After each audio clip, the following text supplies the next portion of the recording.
So hello and welcome to our channel the money management official guys. तो बहुत दिन बाद मैं ये टॉपिक लेके आ रहा हूँ कि बहुत इंपॉर्टेंट टॉपिक है।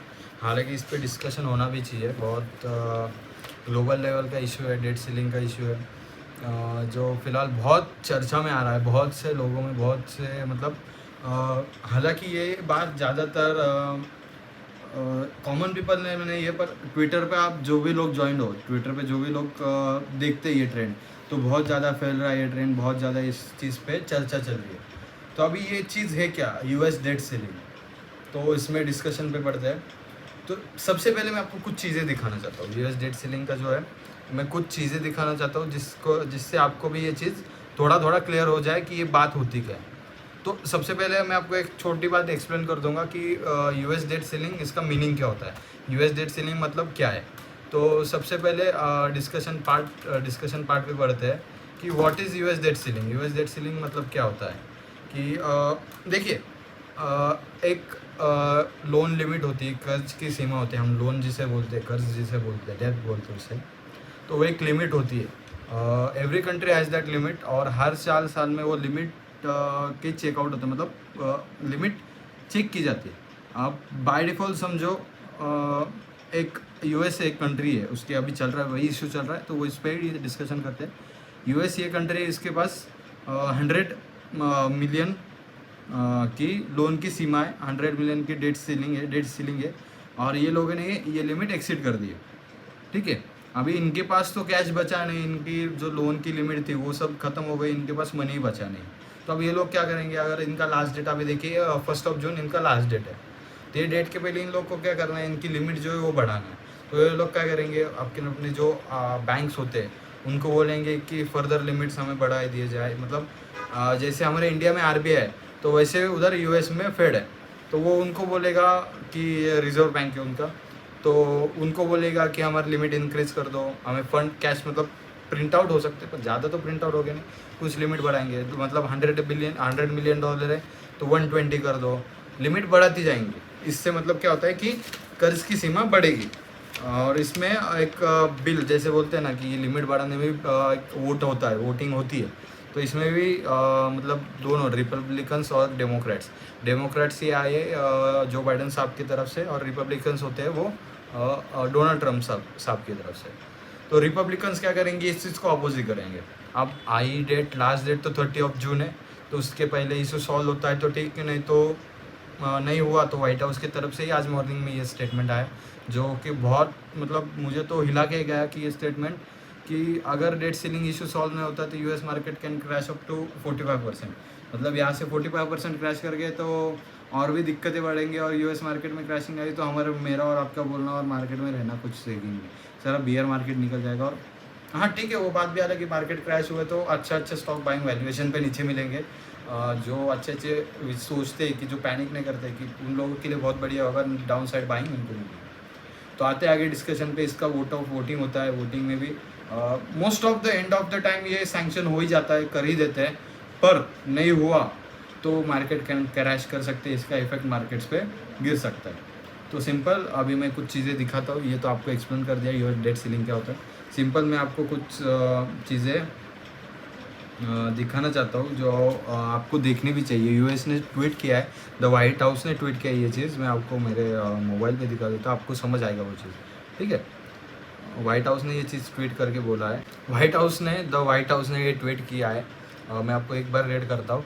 Hard working families and small businesses will be hurt the hardest if America fails to pay our bills. मतलब होम बाइंग कॉस्ट जो अगर आता है, मैंने खुद नहीं बता रहा, आपको एक फ़ोटो देख लीजिए, उसके बाद में आपको ये चीज़ समझ आएंगी। अब फोटो देख लीजिए, इसमें क्या है, होम बाइंग कॉस्ट आप देख लीजिए, मैं रीड करता हूँ इसको। होम बाइंग कॉस्ट वगैरह आपको दिख रहा होगा क्लियर, ठीक है। इसमें देता है home buying cost could spike up to 22%। If US default डेप्थ जो आ रहा है, डेथ सीलिंग आ रहा है, वो डिफॉल्ट होता है तो 22% स्पाइक होगा। स्मॉल बिजनेसेस ब्रिस्क फॉर कैस्ट्रोटॉपिक को मेरा मतलब होता है मतलब एक विध्वंस, आप बोलते हैं ना कि दुर्घटना। कैस्ट्रोटॉपी मतलब दुर्घटना, एक समझ के चलते कि एक डिजास्टर।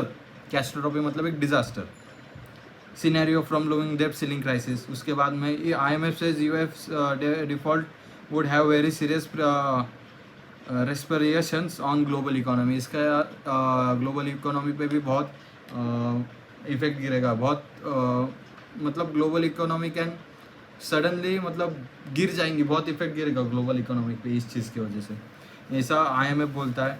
उसके बाद में small business impacted if Congress defaults on the national debt, तो स्मॉल बिजनेसेस पे इफेक्ट गिरेंगे। ये सब मैं नहीं बोल रहा है, देखिए व्हाइट हाउस की तरफ से ट्वीट है, ऑफिशियल अकाउंट है उनका, उन्होंने ही ट्वीट किया है इस चीज़ को, ठीक है।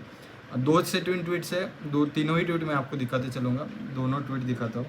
उसके बाद में उन्होंने क्या किया है, डिफ़ॉल्टिंग आवर, ये देखिए ये भी ट्वीट है, क्या बोला है, डिफ़ॉल्ट लोन डिफ़ॉल्ट होता है, पेमेंट के लिए डिफ़ॉल्ट होता है तो क्या होगा, erase of millions of job, हज़ारों जॉब, लाखों जॉब चले जाएंगे।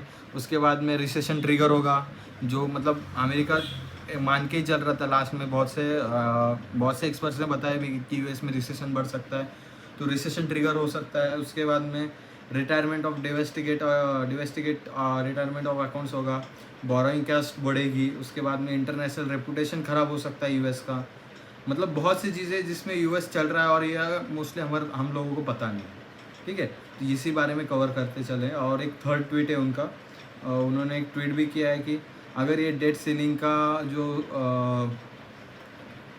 इशू सॉल्व नहीं होता तो 8 मिलियन ऑफ पीपल की जॉब चली जा सकती है, जो 2011 का आंकड़ा आता है। 2011 में भी ऐसा ही इशू आया था, 2011 में आया था कि वाइट प्रॉब्लम आया था, 120 to 180 बिलियन डॉलर की GDP लॉस्ट हो गई थी US की, और 0.7% की अनएम्प्लॉयमेंट बढ़ गई थी, मतलब 12 लाख लोगों की जॉब चली गई थी हाथ से, उनके जो लोग हैं 12 लाख लोग, उन सब की जॉब उनके हाथ से चली गई थी। तो ये 2011 में हुआ था, वही सिचुएशन अभी होता है कि व्हाइट हाउस ने वार्न किया है कि अगर ये चीज़ क्राइसिस सॉर्ट आउट नहीं होता है तो फर्दर अनएम्प्लॉयमेंट बढ़ेगी, इंटरनेशनल रेपुटेशन डाउन होगा, बोरिंग कॉस्ट बढ़ेगी। उसके बाद में डॉलर स्पाइक अप करेंगे, बॉन्ड स्पाइक अप करेंगे, बहुत ज़्यादा चीज़ें, ज़्यादा डीप घुसेंगे नहीं हम लोग, सिंपल से समझते हैं, जितना मेन टॉपिक है वो कवर करेंगे, क्योंकि चाइना वगैरह बीच में गिर गए, उनका बॉन्ड्स वगैरह है, तो आप लोग कंफ्यूज हो जाएंगे। बहुत सी बातें बोलने के लिए, पर ज़्यादा बोलना नहीं, आपको शॉर्ट में फटाफट समझे, मेन पॉइंट समझ गए तो भी आपको इस पर लिटिल बिट समझ में आ जाएगा, ठीक है।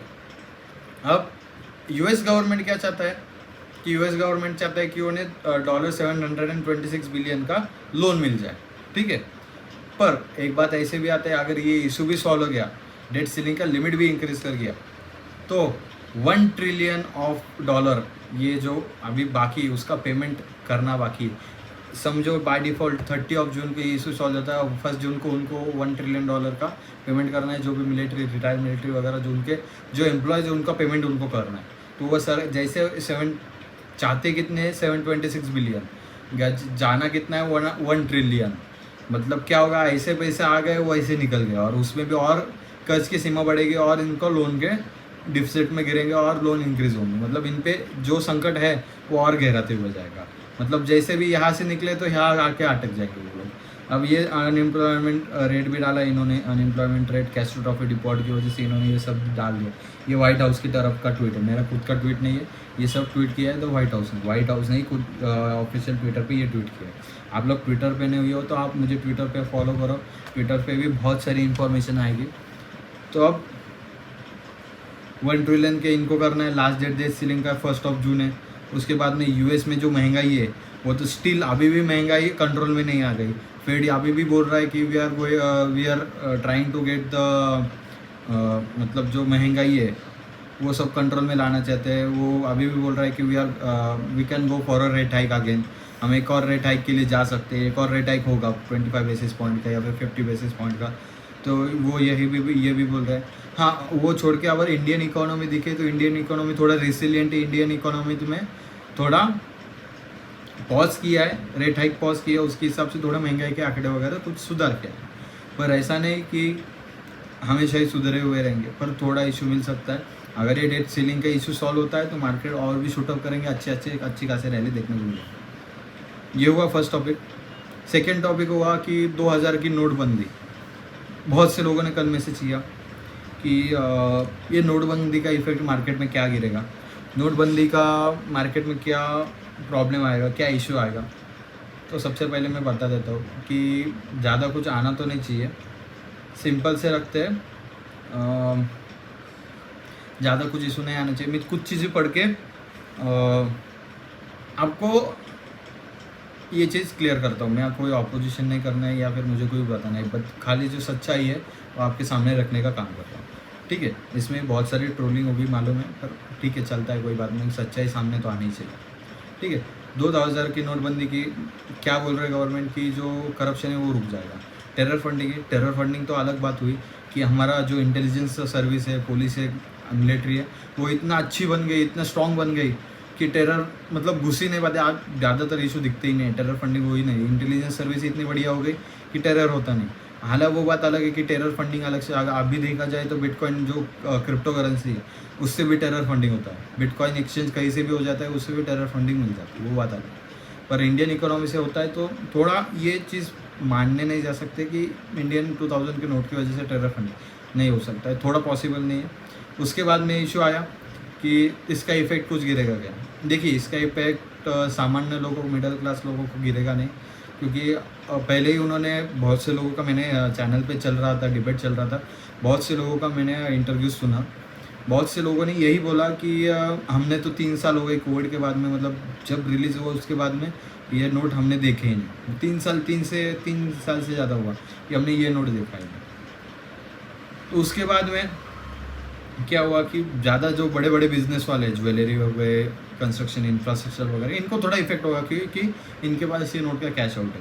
और पर डे का ट्रांजेक्शन 4 महीने दिया है, सितंबर तक वो दिया है, और पर डे का इनका ट्रांजेक्शन है कुछ 20,000 रुपीज़ का, मतलब 10 नोट ही हम वी कैन जाके डिपॉजिट कर सकते हैं। बस जो बड़े बिजनेस वाले हैं उनको थोड़ा इशू रहेगा, जो ये नोट कैरी करते हैं, क्योंकि उनके लिए छोटे छोटे नोट कैरी करके फ़ायदा में नहीं, वो लोग बड़े ही नोट कैरी करेंगे।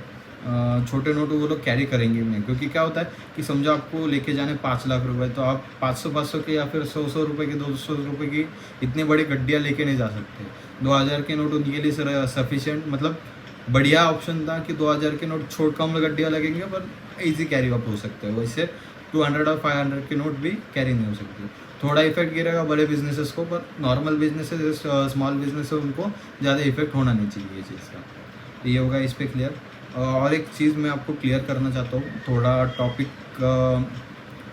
क्या बोलते हैं, हॉट ड्रॉप टॉपिक है, तो थोड़ा मैं क्लियर करता हूँ। देखिए, नोटबंदी हुआ 2016 के बाद में, उसके कुछ डिसएडवांटेज भी है, मतलब कुछ निर्णय गलत भी हुए, कुछ डिसीजन थोड़ा हम इवेलुएट करने वाले कोई होते नहीं, पर ये सच्चाई है, लोगों के सामने आनी चाहिए, तभी लोगों को मतलब ये चीज़ें थोड़ी थोड़ी क्लियर होने लगी कि क्या चल रहा है इकोनॉमी में और क्या हो रहा है अपर लेवल्स पे। तो आपको सबसे पहले 2 7 8 पॉइंट है, वही मैं ज़्यादा डिस्कशन करूँगा नहीं उस पर, खाली बोलते जाऊँगा, फटाफट आपको थोड़ा थोड़ा एक्सप्लेनेशन कर दूँगा। क्या हुआ 2016 के नोटबंदी के बाद, जो नए नोट प्रिंट होने थे उनको 21,000 करोड़ का खर्चा आया प्रिंटिंग के लिए। उसके बाद में कंट्रीज़ के जो बिजनेसेस थे उन्हें 61,000 करोड़ का लॉस उन बिजनेसेस को हुआ। उसके बाद में 1.28 लाख करोड़ जो इंडियन इकोनॉमी थी उसको भी घाटा हुआ, मतलब जो हमारी इंडियन इकोनॉमी होती है उसको 1.28 लाख करोड़ का घाटा हुआ। उसके बाद में जो बैंक है, इंडियन बैंक से, उनको 35,000 करोड़ का घाटा हुआ। उसके बाद में नोटबंदी के 4 महीने बाद ही 33 लाख जॉब, मतलब जॉब कट हुए, नौकरियाँ गई लोगों की, 33 लाख जॉब कट हुए।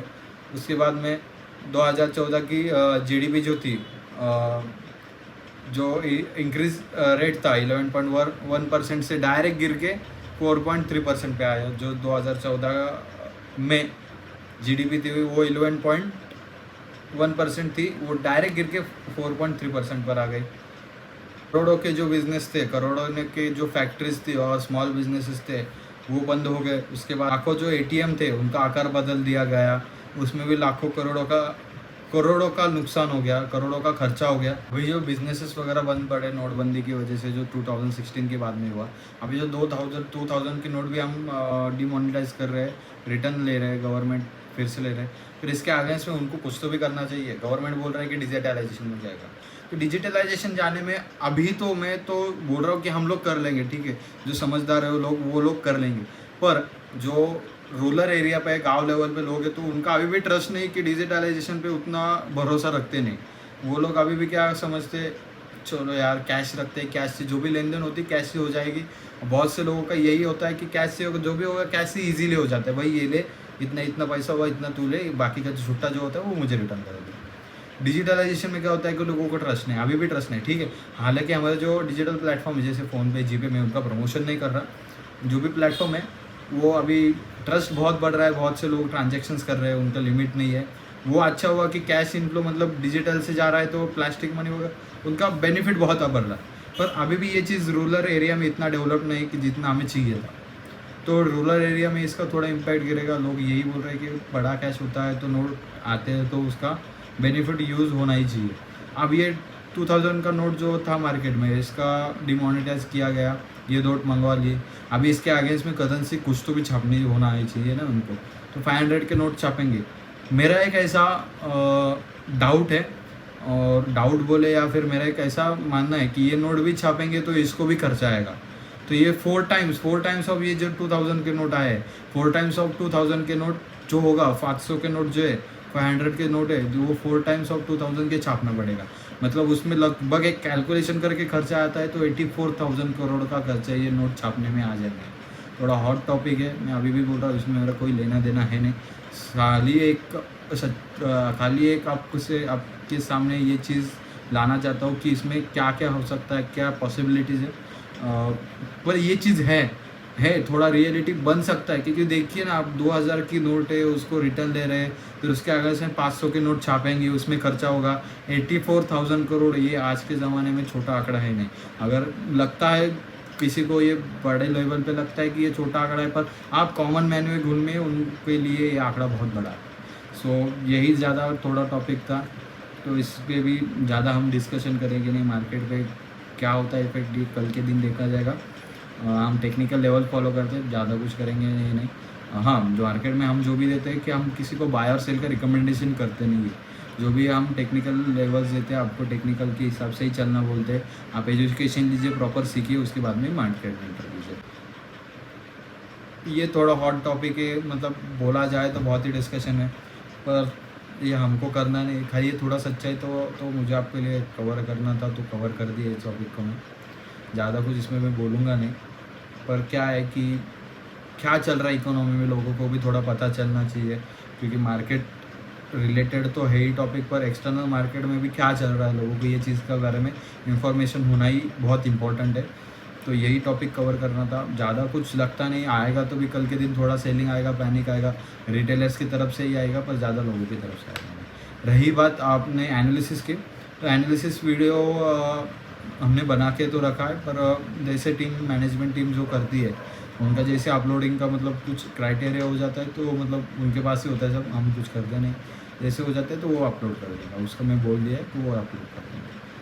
सो तब तक के लिए स्टे हैप्पी, और मिलते हैं नेक्स्ट वीडियो।